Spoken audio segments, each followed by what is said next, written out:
Welcome, ladies and gentlemen, to the Film Club podcast, where every month your hosts go through different aspects of cinema. Whether it's a franchise, director, actor, or genre, it's always fun at the Film Club. I'm Dean. I'm Boo. And this month we're talking about Westerns. And this week we're talking about Stagecoach. I'm pretty sure Stagecoach is a masterpiece. Yeah, and this was remade, right, in the 60s? You could say Stagecoach has been remade like a million times. It's a pretty foundational movie. Yeah. So yeah, this is going to be John Ford, John Wayne, their first coming together on a Western film. And is this our first Western we've had on the podcast? I believe so, unless you want to count Giant, and Giant's kind of a weird one to count. Yeah, that's true. I think this is the most authentic Western. Definitely. It's one of the most foundational Westerns. This was also your pick. You lobbied for Stagecoach. Yeah, I mean, this is a family favorite film, and I just felt like I kind of had to run with it. It's a film that I've seen in pieces, but I haven't seen in its entirety. So I kind of wanted to give it a go, and yeah, it was like watching the movie for the first time. So, family film? Yeah, this is my mom's favorite Western. Her dad, my grandfather, he loves Western movies. I mean, you met the man. Whenever we went to go hang out with him, there was always Westerns on if there wasn't, WWE or the Dodgers on. This man lives and breathes Westerns. He only saw movies that had 10-gallon hats and spurs. I mean, on days that I would just go by myself to sit with him in his room, we would have like Gunsmoke, whatever. It would just play through. We would take siestas, wake up, and Westerns were still going. But none of those would have been possible without Stagecoach. Stagecoach. Right. And yeah, I mean, this was John Ford's first Western with sound, which was, big for him. But I mean, at 39, we're starting to transition, and we're kind of past the whole craze of Westerns because they were so easy to shoot and make. Yeah, they were one of the biggest and most profitable genres you can do in the silent era, because you could just shoot them in like 3 or 4 days up in the hills. And by 39, 40, a lot of the movie ranches were starting to disappear because we're transitioning into genre pieces. And it's just kind of, interesting to see them work with actual real locations and a little bit of studio time. And the other wild thing about the movie is that so much of the story's like plot and so much of the story's iconography just got repeated. This movie pretty much took Westerns from B pictures to A pictures overnight. Wasn't the music from this film also used as the theme in Gunsmoke? I think so. Some of it does sound familiar enough to have been like reused in television stuff. Because when I was watching it, I was like, the theme sounds familiar. And then when I was doing my research about the film, yeah, Gunsmoke uses like 30 to 40 seconds of its music, and they just kind of loop it over in episodes, and they use it for like the main theme of the show. And I was like, no wonder it sounds familiar, but since it's so iconic of a film, of course we're going to hear music and have, some of the certain things homaged in TV shows, cartoons. I think it's so hard for me to just like quantify the influence of Stagecoach, since it is so foundational. I mean, it comes out in 1939, which is also considered one of the best years of Hollywood history, because you get Wizard of Oz, Stagecoach. You also get, I believe, Mr. Smith Goes to Washington, Frank Capra. You also get, is Gone with the Wind 39? It's either 39 or 40. Yeah, I mean, you get so many good movies out of 39. And this is just 10 years into the talkies, coming around. So 10 years, people have really learned the technology. Studios are getting that much better at, producing epics. And this is what this movie feels like. It doesn't feel like, some B movie, with just, you got cowboys and horses. It's like, no, this feels like, a full thought out story. And speaking of story, let's tell everybody what the movie's about. Do you have the back of the box? I do. And I'm going to try my best not to flub this. You got this. Peek behind the camera. We've re-recorded this at least twice so far because I keep fucking up reading this. You can do it. A group of misfit travelers... A group of people traveling on a stagecoach find their journey to be more dangerous than once thought, with roaming bands of Apache raiders crossing the land. And things become more I'm getting it, goddammit. And things become more complicated when the Stagecoach picks up the notorious outlaw, the Ringo Kid, on his quest to avenge his brother. A woman in the party who hid her pregnancy gives birth, and their path becomes washed away by floods and oncoming attacks. Soon, the film climaxes with the Apaches attacking the Stagecoach in a relentless assault, only being saved in the nick of time by the arrival of the cavalry. And the film wraps up in an epic shootout between the Ringo Kid and the men that killed his brother. And our final shot is of the Ringo Kid going off into the sunrise with the woman he loves. Okay, it's better than the last 2 times. I still feel I flubbed one too many times. A little bit. I think you need some practice, read it in front of the mirror. Reading's not my strong suit, I watch movies, I don't read movies. You consume books. I consume books, I don't read books. It's a whole different process. But yeah, this is a weird to kind of summarize the plot of Stagecoach because it doesn't seem that interesting because it's been repeated so often. It's this ragtag misfit group of people come together and they have to all work together if they're going to succeed in this endeavor, right? Yeah, it's stuff we see in zombie movies where it's just a bunch of strangers kind of lumped together and how are we going to outcome what we have to face. So it's like, yeah, totally when you're sitting there watching the movie, you can see, oh, well, I've seen that in this movie, but it's always cool to see the origins of where these tropes come from. The biggest Western trope in all of Westerns shows up in this in John Wayne. Yes. John Wayne is a Western trope. And it's always weird when it's just, no, there he is. It's not, someone impersonating him. No, there's the man. Wow. Yeah, and this is like young John Wayne. This is like, God, if he's not like 30, he's close in this. Yeah, and I was kind of surprised doing my research about the movie. This was John Wayne's 80th acting credit. His 80th credit. 80th. And I was just like, because this is one of the movies that really shot him to stardom. Mm-hmm. And I thought, okay, maybe this is 10, 15 movies in 80. There was a whole 79 other movies until he hit stardom. Jesus, and that's all. A lot of those got to be in the 1930s, where it's because it's and not the 20s. Well, yeah, and the 20s, but it's if he's doing it in the 20s, then it's like, okay, maybe it's silent films, and you're padding your record, right? When like, well, I did like 40 movies in 25. Well, yeah, but a movie in 25 took 3 days to shoot in a ham sandwich. Yeah. But that's wild. I mean, this is also John Ford and John Wayne's first collaboration, or it's really early. If it's not their first, it's their second. I think it's their first. I think it was a thing where they had been friends, and John Wayne was like, can I be in one of your movies? And he was just like, not yet, until we finally get to Stagecoach. And I think he wanted a couple of other people to be in it. He wanted like Gary Cooper to be Ringo Kid, and Gary Cooper was too much money. There were like other actors that they wanted to put in places of some of our leads, and it was just like, you need John Wayne for this movie, and you need the rest of the cast. It's perfect. It's lightning in a bottle. Yeah, I mean, it's interesting because a little bit of the production history of this is John Ford, well, I guess even deeper than that, the Western was dead. Yeah. By 1939, a lot of the studios found that Westerns they used to be the cheapest thing to shoot. You go up into the mountains with like a couple of horses and some guys, and you're done.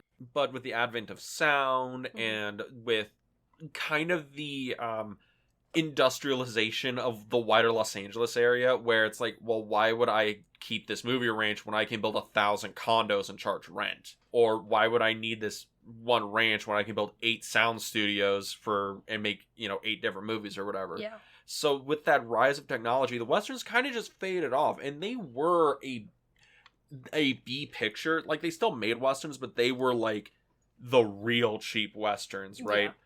And John Ford, who kind of cut his teeth making Westerns in the silent era, I think the last Western he made was a silent Western in like 26. Yeah, it was 3 Bad Men.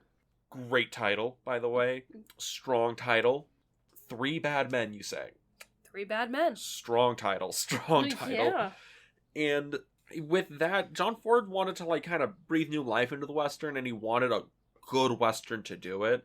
and he gets this script that's kind of that's an adaptation off a short story, and he just wants to get it made. But we're gonna talk about this. John Ford don't take shit from nobody. Yeah, apparently not. You cannot tell John Ford to not do something. So he kind of strong armed a lot of producers and just dragged everyone into this movie. Yeah, because I know it took him a while to finally get a studio to buy this. I tried looking to see where it was shot, like, at a soundstage, and I still couldn't get a straight answer. Because it is through United Artists that the movie was distributed. But, you know, he brought it to Paramount, he brought it to Warner Brothers, he brought it to a lot of the big studios, and it's like, you know, we're doing, you know, genre movies now. We're not, you know, back with the Westerns, you know, we're kind of trying to up our game. And then John Ford's like, no, I've got, you know, something that, you know, is Western, but also does have, you know, a lot of bite to it. It has artistic merit. Yeah. Which I can see why in 39 that probably was a weird ask, because, you know, by 39, they're, like, a lot of the studios, like you said, are doing epics, you know? Mm-hmm. They're doing, like, Wizard of Oz. They're doing Gone with the Wind. They're, like, revving up to do, like, the big Roman, you know, your Cleopatra's, Ben-Hur's, you know, what have you. They come out... Casablanca's. Yeah, Casablanca comes out in, what, 1941? Right? Somewhere in there. I know we just did it months ago for the podcast, but, yeah, you know, it's like, yeah, we're already starting to hit up, you know, to some of these greatest movies ever made. And I could see why it would be like, really? You want to backtrack to Westerns? You know, the kind of thing where directors were learning how to become directors. And, yeah, I mean, this movie, solid. Very, very solid. Very Kino. But you want to talk about solid Kino? Let's talk about John Ford, who is a complicated historical film figure. Yeah, I mean, I didn't really know too much about him. Read a little bit about him, and I was kind of not so happy when I saw how he treated his actors. Yeah, I guess the most forgiving way you would describe John Ford, and probably how he would describe himself, is a asshole or a total prick. Yeah. He enjoyed bullying actors and kind of giving them, like, shit. Mm-hmm. And it's very arguable if he meant this in kind of a, I'm just razzing you to get a rise out of you or to get a performance, mm-hmm. versus he just kind of like shit talking people, and he knew no one is gonna shit talk him back because he's the director. And I mean, it seemed like him and John Wayne were friends, you know, because they did The Searchers together, right? Yeah, but they did The Searchers in like 56. That was one of the later stage films. But I think they were able to maintain a friendship, so I think it might have been a thing where it's just, you know what, I'm gonna push you until I really get you pissed off and I get the performance that I want, but at the same time, that's a dick move, you know, throwing digs at people, and it's just like, yeah, you better hope that I don't get pissed off enough, you know, at Hall and knock your ass out. Oh, one time he got John Wayne riled up enough to take a swing at him. Then John Ford proceeded to get into a fist fight with John Wayne on set. But the thing is like, John Ford, as a director, he wins 4 separate Academy Awards for Best Director, right? Yeah. He is one of the most acclaimed directors in like Hollywood history, and he never saw himself as an artist. He saw himself as a guy who made Westerns. Peter Bogdanovich did an interview with him in the 60s or 70s and was like, how would you describe your work, your art? And he's like, I don't make art, I make Westerns. Because he chomped on a big fucking cigar the whole time during the interview. As you do. With his eye patch. I know a lot of random John Ford trivia. Yeah, a little too much. Us Irish boys gotta stick together, you know? I guess. But yeah, but in this movie, do you see a lot of, like, directorial intent going on here? Because he lobbies for this, he's trying to make this, like this vision, like he's trying to build some sort of mythology here in his Westerns that him and John Wayne do for their entire fucking run, right? They're building this classical Western. Are you kind of seeing where he's going for here? Yeah, I can see where he's going, and I kind of like that, you know, don't like the way that, you know, he does some of his things, but at the same time, when you're passionate about something and you have the drive and you see that these, you know, people that are driven to do one specific thing, you kind of have to believe them, because it's like, man, this person is relentless and not letting this go. Maybe he is onto something. Yeah. And it's just like, yeah, we see it with this movie. It's like, yeah, maybe, You know, we kind of have to go back to our roots of filmmaking and be like, yeah, this is still strong. We could, you know, pursue it, push it.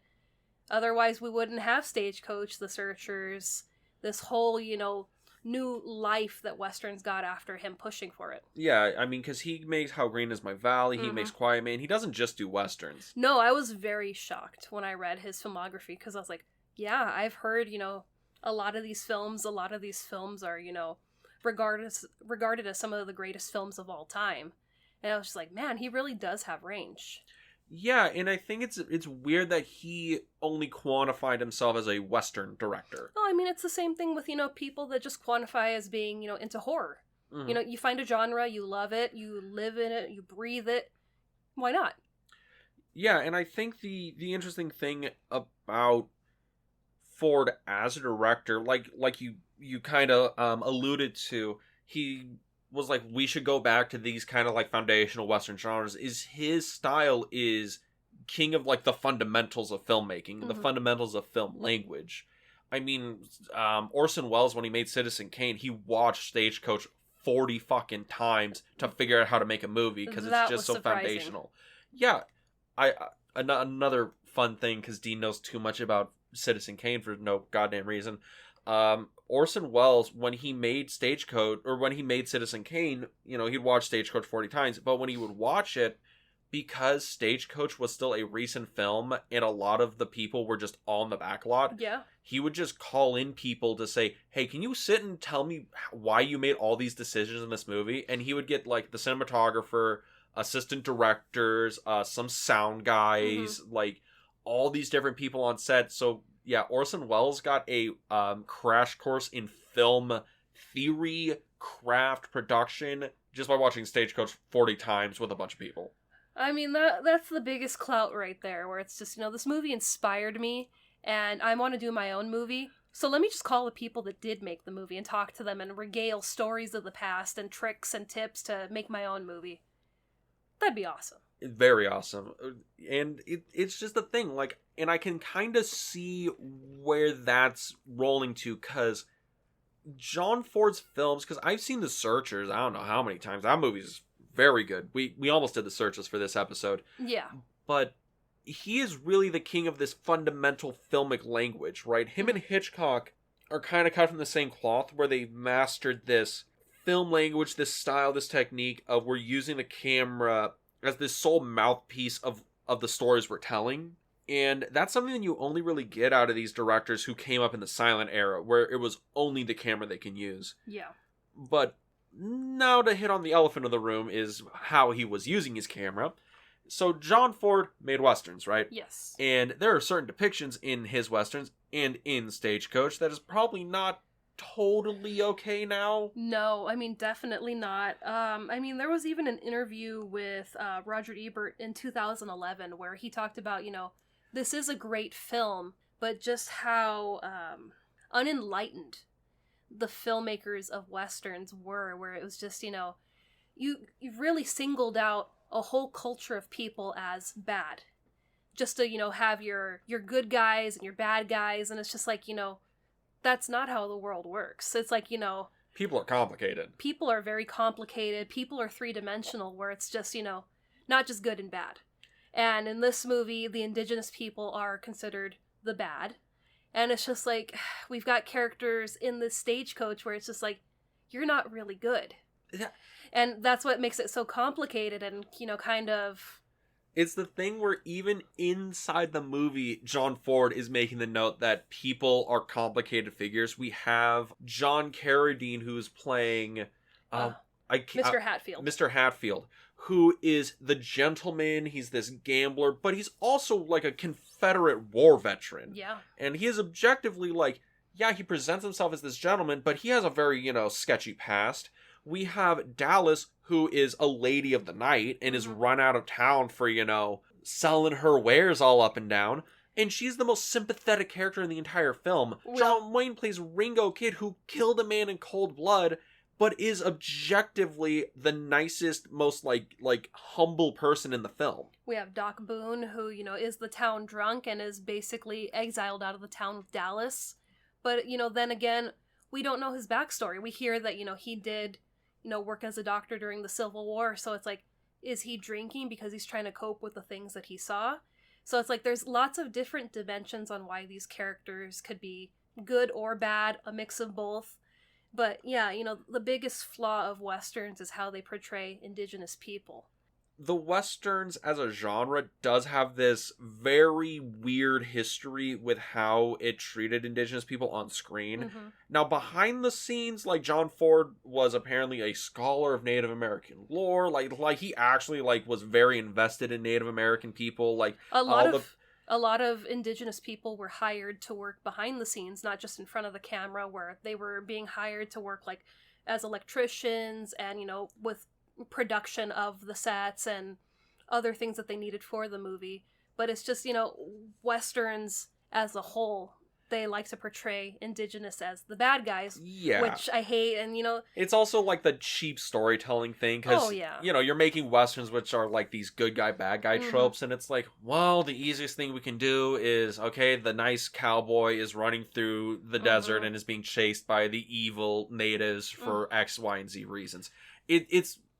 It's lazy storytelling, but this is also really early storytelling, and it's a really weird issue with these old Westerns, because there's old Westerns that are great. Like, High Noon is an amazing, like, classic Western, and it has, like, no Indigenous problems in it, because it's about a shootout that's going to happen at noon when the train comes in. Yeah. And that's a different kind of Westerns. You have Shane, that's another one by George Stevens, that's another kind of Western. Like, you have Westerns of this era of, like, the 40s, 50s, that are a lot easier to pitch for a 2023 audience. Yeah. I mean, Stagecoach is still, I feel, an easy pitch, because no one's doing, I guess no one's doing redface in this movie. Like, all the native people you see are actual Indigenous people who were... there's no one portraying, this culture. It's actually people of this culture. But still, it's like, you're portraying them all to be bad, when it's like, no. It's also weird, because they're also portraying specifically the Apache, because you see the Cheyenne messenger in the beginning of the film, and they make note that, oh, well, the Cheyenne hate the Apaches more than we do. And it's like, okay, so John Ford is really singling out specifically the Apache people. And I'm wondering if that's one of his things where he's, like, trying to focus this kind of thing, whereas he's like, it's just the Apaches, but I'm like, that's really weird. Yeah, because, I mean, it's the same thing when I read, history, and my family, or at least through my grandfather, it's a Comanche bloodline. And they're like, oh, Comanches are, some of the most violent, and it's like... You're like, I don't know. I grew up in the 20th century. I did. It's like, it's like, I wasn't there, but it's like, really? It's like, people make these generalizations, and it's like, you don't really have all the information. But. Yes. But what does it all mean, though? What? Oh, well, because, we're talking about the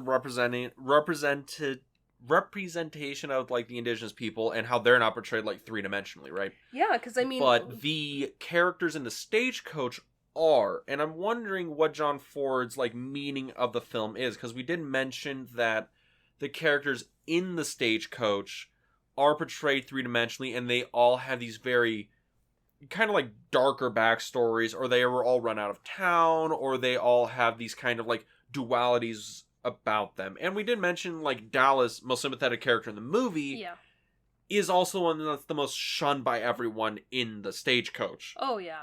The Stagecoach, let alone the town. They've basically exiled her, and they've exiled Doc Boone. And you just see it within the Stagecoach, which, basically turns into the stateroom in the Marx Brothers A Night at the Opera, where they just keep shoving more and more people into the Stagecoach. And it's like, my God, how many people could fit in this Stagecoach before it just completely... explodes with, junk and, just people. Yeah, the Stagecoach is bigger on the inside than it is on the outside. It's a TARDIS. But, it's just this thing where you see her and she's being shunned for being a lady of the night. And, I mean, people are really, like, we're just gonna avoid you, or we're not gonna talk to you. I mean, like, they're objectively being assholes to her. Yes. Like, everyone in the movie acts like they're on this moral high ground above her, except Ringo, because he also feels like he's an outsider. He's the outsider. And I'm wondering if what the movie's talking about is that people are more complicated and societal standards are not forgiving to the individual. Yeah, because, I mean, Mallory, who's also in the stagecoach, she's trying to find her husband who's part of Calvary. We keep hitting stops that he might be at, but he keeps moving from different locations because there's more attacks that are happening. We don't know that she's pregnant. We're just told that she's sick, and my assumption was she's sick, she might be dying, and she's trying to get to her husband so she can die with him. She's got the consumption, the tuberculosis. That's why, it's very vague, and of this time, if somebody's sick, it's always something that's probably fatal. Mm. So, I had no idea that she was having a baby, just like the rest of the cast. They have no idea she's having a baby. But, Dallas, she's, really sympathetic, even though Mallory's kind of been a bitch to her the whole trip. And she's just, hey, if you're uncomfortable, you could lean on my shoulder, or hey, I'll give you this, or let me help you. And she either won't talk to her, she'll move away, give her the silent treatment. And it's like, really? Just because this is, her profession that Dallas is stuck in, you can't, accept a friendly hand, a gesture, something that this person's trying to offer to you? It's one of those things that makes it a fascinating movie, is that point that John Ford is trying to make here, is that, people are complicated, because, like, Mallory, in the movie, like, you make the note that she, acts like a total bitch to Dallas, right? Mm-hmm. And everyone in the town is like, oh, you're a lady of class, you're a lady. Yes. And that's the whole reason that Hatfield even, like, goes along. He's like, well, as a Southern gentleman, I must protect a lady in these trying times. And even though he's like a gambler, and his past denotes that he was a Confederate war veteran, even he's at a higher level than, like, Dallas, right? Even though he fought for the fucking Confederacy. And he's a gambler where, he has killed people over winnings and losings. Over money. And then you have, like, other characters. Like, you also have Doc Boone, who is this drunk and he's run out, but he is one of the most kind people, even though everyone talks down to him. He's a happy drunk. It's not like, he's just this, angry drunk that's fighting with everybody, or, he's a really inappropriate drunk. No, he's a happy drunk. I love when we see that when he helps to, deliver Mallory's baby.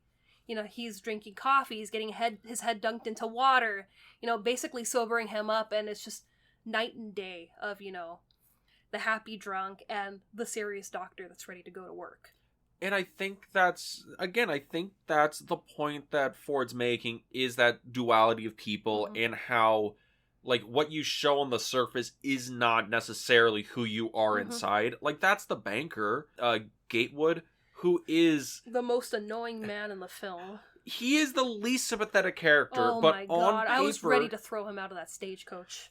Oh my God, I think there's a moment in the movie where they threaten to kick him out of the stagecoach. Oh yeah. And it's, great part. But that's one of those things where, on paper, he should be the most respectable, high member of society, but no, he's like the scumbag who's stealing $50,000 out of payroll. He's, the 1800s Ken. Looking for his Karen. I was gonna say, like, Bernie Madoff, but okay. Well, that too, but somebody who stole a shit ton of money from people and tried to get away with it. Well, that too, but also a Ken, and he bitches and moans about everything. They want to get out of where the baby was born, and well, screw her. If her and the kid can't hack it in the stagecoach, we'll leave them behind, and it's just like, wow, you are a big scumbag. It's like there's no redeeming qualities about you. And that's one of those things where the banker, he doesn't have a lot of redeeming qualities, even though his title should denote we should treat him with respect, right? He's a banker. We should trust him. But with, like, somebody like, Dallas or Doc Boone or Ringo, their titles should denote them as people we should not trust. We should be afraid of them because, they do these unsavory things, and then we find out more about Dallas, that whole first night that the baby was born. she let Mallory sleep and she took care of the baby all night. She made broth for Mallory to get her stronger. She brought her water. She, kept her warm. And it's like all these things that, you should be a bad person because of, your profession. But really, you're making sure that this woman gets through the night comfortably, let alone staying up all night to take care of her child so that she can rest. And it's just like, how bad could she really be? Especially when we find out her backstory and why she becomes a lady of the night. I like how we're doing the politically correct term, lady of the night. We can say prostitute, right? Yeah. Like that's because, she's a ye olde prostitute from the old-timey days. Yeah, but I mean, I think, lady of the night is a lot nicer of a term. It's a lot nicer, and I mean, she doesn't come across as a bad person or, yeah, I'm a hoe, I don't care, this is, day job, night job, I don't care, but it's just like, I don't know if they were saying, yeah, I'm a ye olde hoe from, the going around and sleeping with all them weird prospector types. We don't know. But, it's like... I feel that one we know definitively. They probably weren't calling each other hoes. Tomato. But, yeah, I love that, we finally get the backstory of her, and it's just, she was orphaned at a young age, and for a woman to try to survive during the 1800s was very difficult, because it's just, you're a woman, there's not much for you to do apart from taking care of a household during this time frame, and if she's a kid with no parents... what is she going to do? What trade is she going to get into to survive to adulthood? Well, she could have gotten into movie stunt work, and that leads me to wanting to talk about the climax of the movie. Actually, not the climax, one of the climaxes, the sick-ass horse chase. Oh, yeah. On the stagecoach, the Apaches run in, where it looks like some guy fucking died getting run over by that stagecoach. I mean, that is one of my favorite things about Westerns. It's just the artistry and all the stunt work. Mm-hmm. Because, it's not even just down to people, it's down to the actual animals. The horses have to know how to drop and, get back up, stay down. It's just... you sweet summer child. This is back when they didn't care. They would just shoot the horse. Yeah, so this... No horsey. Well, yeah, that's kind of a sad thing about these early Westerns. So they did this thing, and I can't remember what it was called. It was like the something W, or it might have been like the horseshoe W or whatever, where they would tie it would tie two strings, right? Yeah. One would be on the rider, and one would be on the horse. And they'd be at this certain length, and you would gallop, and then once you would, get shot, quote unquote, the rope would tighten, go taut. The rider would fall off, the horse would go up a few feet, and then they would tumble over because they wrapped a string around the thing's leg, and it would tumble, right?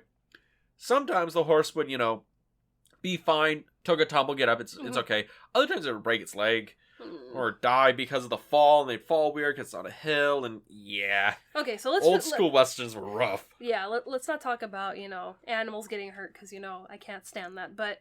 Don't worry, horse is delicious. Shut up. So, we have Yakima Canutt. So, this guy is amazing. That scene, let alone of Ringo moving from the top of the stagecoach down to the lead horse. Yeah, which it's hard to describe that to people over podcast, but if you watch it like that, it's not bullshit. They're in full gallop. Let's see, 2, 4. So it's 6 horses. And however big the stagecoach is. Yeah, and it's not like, they're going 30 and they're speeding up. No, they're in full trot, and he's actually leaping at 60 miles an hour from thing to thing. There ain't no thing as a safety rope. Again, this is 39. If you were a stuntman and you died, they'd send a flowers to your family and half a day's pay, and then they just get the next guy. But this man, he created magic on the screen, because I was just so engrossed with that scene, because it's amazing seeing him move at 60 miles per hour on wild animals, and he doesn't get hurt. Oh yeah, there's also the one where it's the Yakima Canutt. He did play Redface in this film. He donned it to play an Indigenous character. But probably because the actual Indigenous actors did not want to fucking do this, there's the point where one of them is on the front horse and he gets shot, and he falls down, and the whole stagecoach runs over him. Yeah. And he found out that there's just a wide enough space to where if a man laid completely flat straight on the ground, he would pass cleanly through the horses and underneath the axle of the stagecoach, which is important when I say completely straight, because he said that if his elbows were out too far, the axle would take them off, which I'm like, that is insane. That is terrifying. So, you know, I think that's one of the only excuses I can give to red face in cinema. But but I mean that's a stretch, but you know, I mean to get, you know, some of these scenes, because yeah, you don't want to put actors in jeopardy that don't know how to do these stunts. And I mean, this guy was originally, he worked in the rodeo, right? I believe so. So it's just, yeah, you know, learning how to work with animals and, you know, learning how to do stunts, and then you move to the big kind of stunts like in Stagecoach, where it's just... Oh, it gets bigger. What else did he work in? He did all the stunt work for Ben-Hur, including the chariot sequence, including if anybody ever wants to have a good time, watch the chariot race sequence in Ben-Hur with Charlton Heston. And there's a part in it where the Ben-Hur's chariot hits another chariot, and the whole chariot goes up in the air like 6 feet.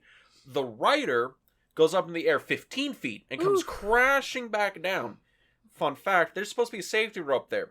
The stuntman, another Knut, Yakima Knut's son, said, I don't want the safety rope. It's not going to look good on camera. So he took it off before the shot went. So he goes up 15 feet in the air, comes crashing down, and slams into the chariot, shatters his jaw, which is in the movie. Oh. And the first thing he said when they went cut was like, hey, did you get the shot, guy? Because he has a broken jaw. Dedication to the craft. Yeah. Oh, yes, Randy? Talking about Ben-Hur without me? Do you want to come? We were talking about Yakima Knut because he did the stunt work for Stagecoach. Oh, okay. Also did Ben-Hur. You may continue. Oh, thank you. You were talking about Ben-Hur, and I was like...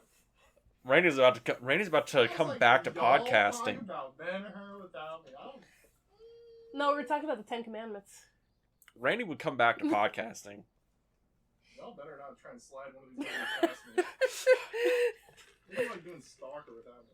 We're not. We're not. We have Stalker specifically for you, Randy. I know. I'm watching you all. And that's like one of those crazy things, right? You know, like stunt work back in the day was like hardcore. And don't get me wrong, like it's still hardcore today. Like I'm not gonna be Tom Cruise and jump off a fucking building, right? Yeah. But like, you know, it used to be like sometimes, you know, a stuntman died and you just, you know. Yeah, I mean, you know. We take a half day, come back tomorrow morning, keep on keeping on. Like it's fucking wild. Yeah, I mean, this is 39. This is still very new into Hollywood. Hollywood's still figuring itself out. I mean, we don't have a lot of safety precautions that we have now. They were firing live rounds in this movie. Yeah, that's why, you know, it's incredibly dangerous time. And I mean, even now, people still, you know, get injured on set. People die on set. And, you know, it's just, you know, the ante is up in these movies because anything could kill you in this movie. Yes, anything can. But you know what actually kills in this movie? This script, which is just perfect.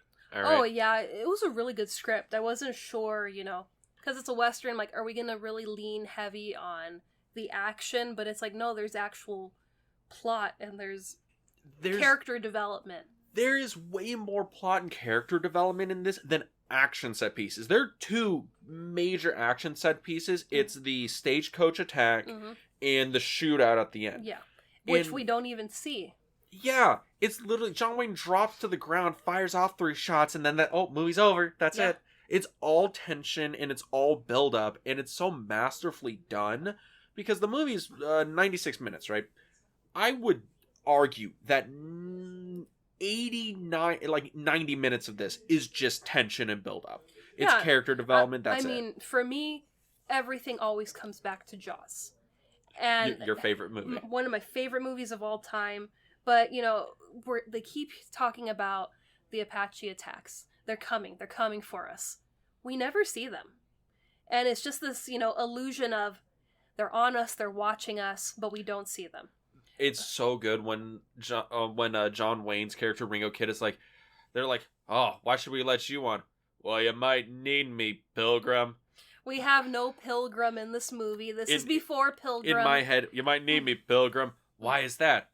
Because I saw the Apaches. Or at least the smokestacks. And it cuts over and you see the smoke rising up out of the hills. Yeah, and I think that's so good. It's so masterfully done because it's like we don't need to see the attackers. We just need to see, like the smoke or just that feeling of, they're after us. We have to get to point A, from point A to point B.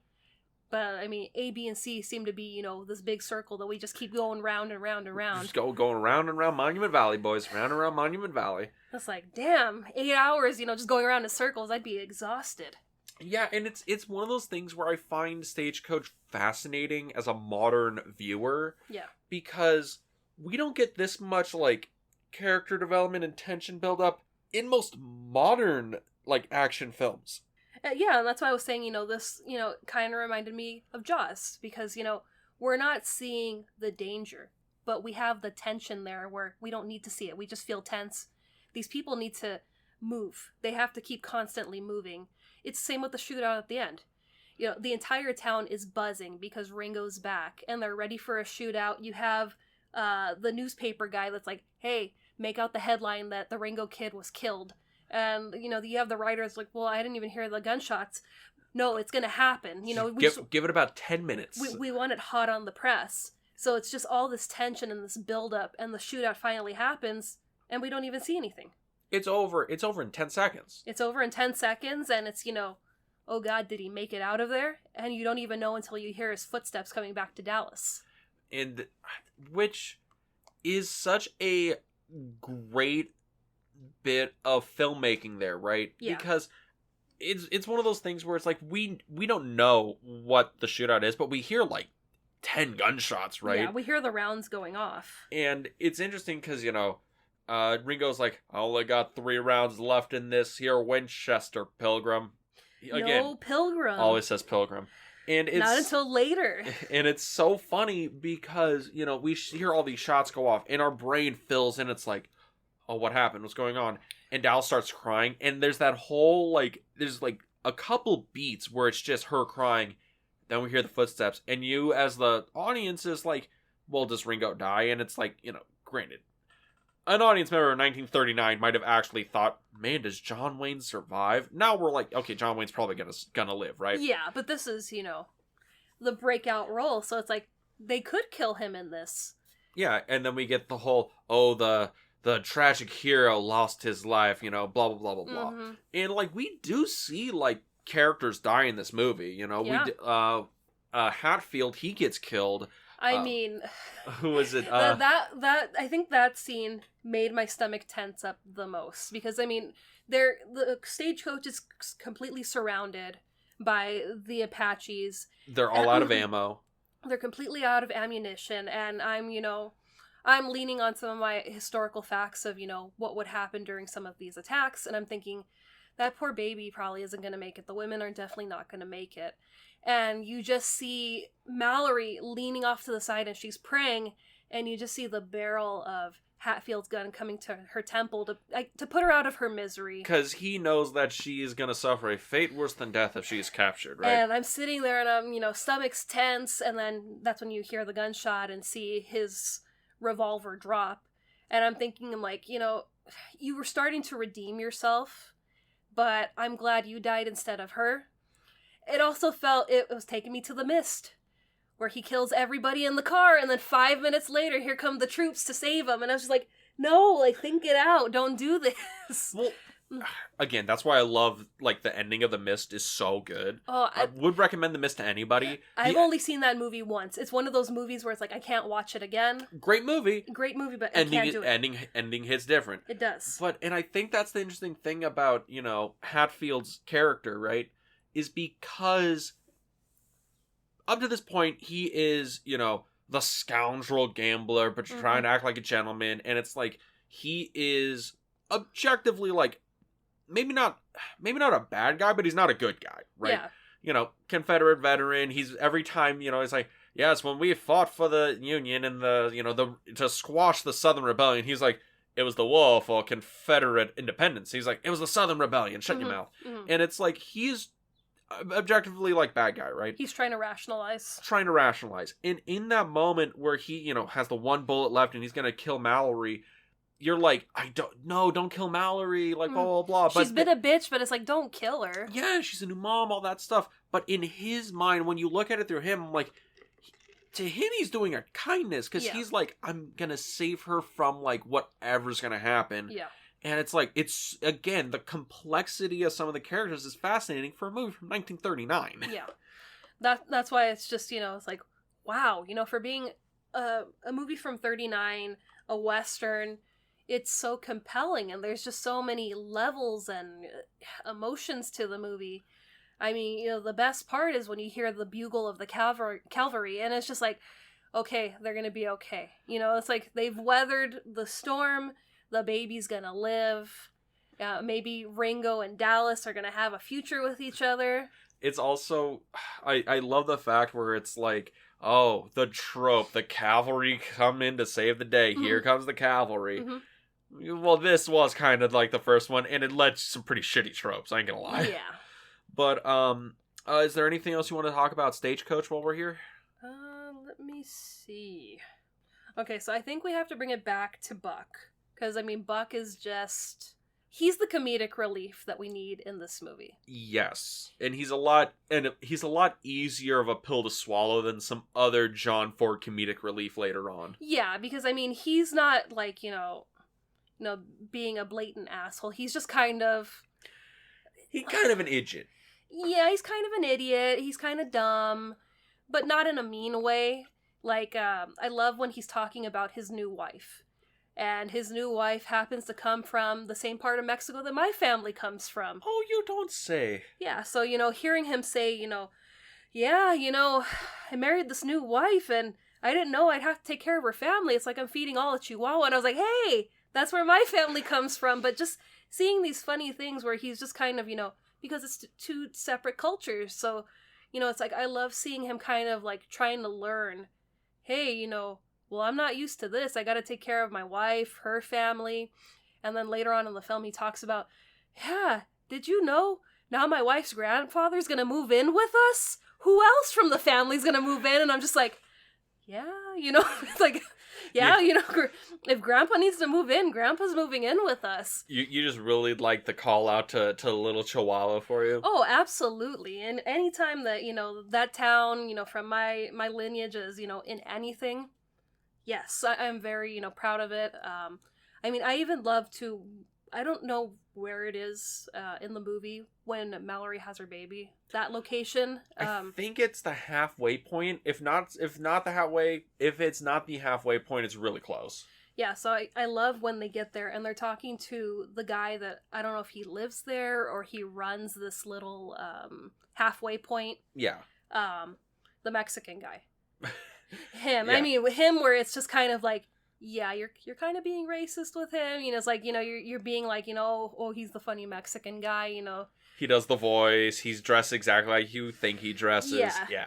But, he's also the comedic relief, too, where, when they're talking about his wife, and they're like, well, your wife's an Apache, and he's like, yeah, but, she's not that bad, and, he's talking about, yeah, it gives me so much problems, and, I whip and whip all day, and I think it's Boone or it's Gatewood that says, oh, your wife? And he goes, no, I'm talking about the horses. And it's just, these small moments where it's like, bro, you think it'd be okay to be talking about whipping your wife all day like that? It's just this is the 1800s. Like, what are we doing? But it's just, those small comedic points where,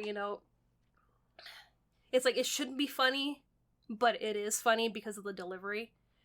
And you see his wife. I don't know if we ever find out her name in the movie, or he's just, that's my wife. Yeah, I do know that the actress is actually was a famous singer in Mexico. Yeah, I wasn't expecting a musical number in this. Not that it's like a full on number, but she does sing. Yeah, which is kind of wild. And I love that her singing is basically helping people escape from this halfway point. They escape with the backup horses. And they're just like, dude, your wife betrayed you and betrayed us. They took the backup horses, and he's just kind of like, oh, well, I could find another wife. It's okay. But those horses. But the horses, my God, you know how expensive horses are? And it's just like all these like small moments where it kind of feels like we're watching the Three Stooges. And then it's like, no, we're really watching, a serious Western movie. Yeah, and I think that's the interesting thing about the movie is that it is funny, it is dramatic, and it's very exciting. Mm-hmm. It is a masterfully composed Western film. Yeah. And it's like, goddamn, like, I'm surprised people don't go back to Stagecoach as often as they do other films. Like, The Searchers, like, I like The Searchers. I think The Searchers is a beautiful movie, but I think Stagecoach is a more important film. It's more complex. I mean, they're both really complex, like very complex movies, but for very different reasons. Yeah. I think Stagecoach is just such a well-structured film. This is still a film I feel I can recommend to people, and they would still get something out of it. Oh, yeah. And I mean, this movie was also nominated for 7 Academy Awards. It did win 2 of them for Best Supporting Actor and Best Score, which, This is the only time John Ford doesn't win a Best Director Oscar when he's nominated. Oh, yeah. And I mean, it's like, it's your Western. You're here. You got this. And it's like, no, we're not going to give it to you. I mean, granted, I don't know who took the Best Directing Oscar in 39. Don't worry. Like 2 years later, he takes Best Picture away from Citizen Kane. So it's fine. Yeah, it comes full circle. But, I mean, yeah, this is an important film. I don't know if this is on the top 100. It was on the AFI top 100, but I believe it was taken off in the 2007 update. In the BFI, I don't believe it is on their top 100. Yeah, because I know Westerns kind of made a resurgence in, what was it, like the 2010s? No, well, it made a resurgence in the 1990s with like Dances with Wolves, Unforgiven, Tombstone. And like it made a resurgence then, and then it kind of waned away. And then we got a little bit we got a few more notable Westerns, like Bone Tomahawk came out in like the 2010s, and that Western a lot of people enjoyed. We got a True Grit remake. We did get a True Grit remake. We got a Magnificent Seven remake. Hateful Eight. Hateful Eight, yeah, that's Tarantino. He also did Django Unchained, which is his love letter to spaghetti westerns. So the Western genre is a genre that is still utilized. It ebbs and flows, but the thing is so many of the Westerns owe so much to Stagecoach. Yeah. I mean, I watched Bone Tomahawk not too long ago, and it does have a it pays homage to like the Searchers, and the fact that they're traveling across this vast land to go save people. But it has a Stagecoachy vibe because it has this arc, right? It's all these disparaged characters coming together to achieve this goal, to save somebody, and that arc movie narrative of we have all these people, they're on the boat, they're on the train, they're on the stagecoach traveling, and we need to work together to get to our destination. And I think that trope alone gives Stagecoach a nice cementing in cinema history, just creating that trope, giving the world John Wayne, giving John Ford pretty much his stamp on the Western genre that he will continually restamp from this point onward. Did you know that the Stagecoach is still standing? Is it? The actual Stagecoach from the movie? Yeah, it's here in California. It's in the Kernville Museum. I don't know where the fuck that is, but okay. Yeah, I'm not sure where that is either, but yeah, the actual Stagecoach is still around. I thought if anything, it might be, at the Gene Autry Museum, because I know there's actual, like, film props from Westerns there. Yeah. But, yeah, till this day, the Stagecoach is still around. I mean, I don't know if they built the Stagecoach for the movie, or it's just something that was on a backlot somewhere that they rented out. Probably a backlot deal. But, it's just kind of fascinating, 84 years later, a lot of these pieces still exist. I mean, people are still watching Stagecoach. I know this Criterion you have came out not too long ago. Oh, no, that's a pretty recent Criterion. That's the Blu-ray. And honestly, for everyone out there, I would definitely recommend giving Stagecoach a watch on the nice Criterion edition. Oh, absolutely. # we wish we were sponsored. Please sponsor us, Criterion. We love you.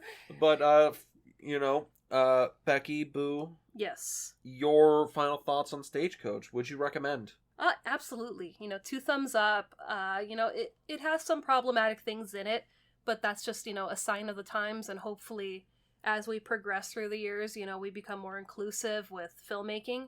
But yeah, I mean, I'm trying to remember the last time we did a black and white movie for the podcast.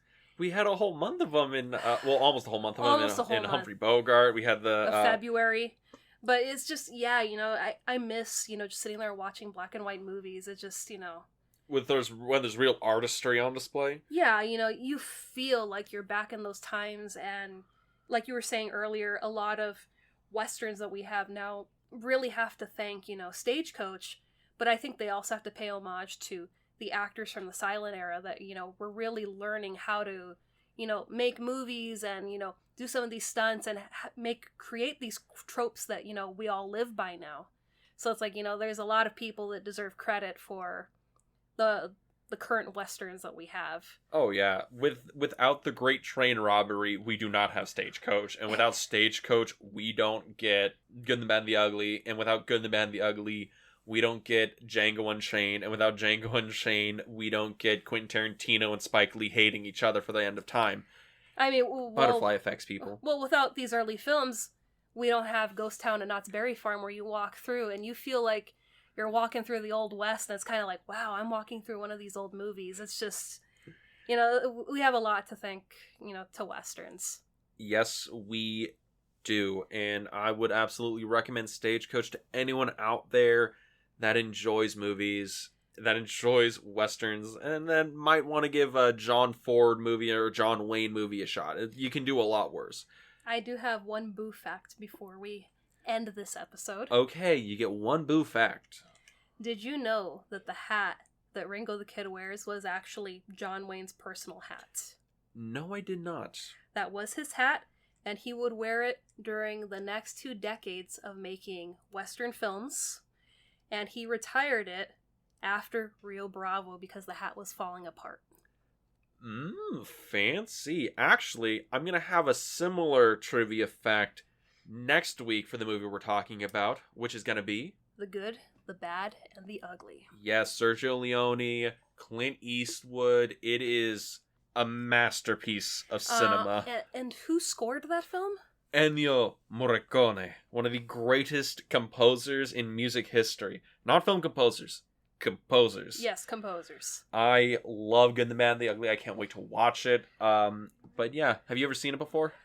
I've only seen, the scene that everybody's seen. The standoff. The standoff at Sad Hill. Oh, yeah. But you're gonna love it. The rest of the movie is completely new to me, so I'm excited to talk about it. Me too. But where could people go if they wanted to listen to that? Well, if you want to listen to us on a different platform than you currently are, you can find us on Apple Podcasts, Spotify, iHeartRadio, and YouTube. Yes, you can. You can go to our YouTube channel, The Film Vault. That is The Film Vault on YouTube. You can like, comment, subscribe to some of our lovely videos, or slideshows, as we like to call them. And if you wanted to follow us on social media, you can also go to The Film Club Podcast on Instagram, where we post daily stories, upcoming episodes, trivia, and our random adventures we go on. And with that, we'll see you next week at the Film Club. Have a good week, everybody.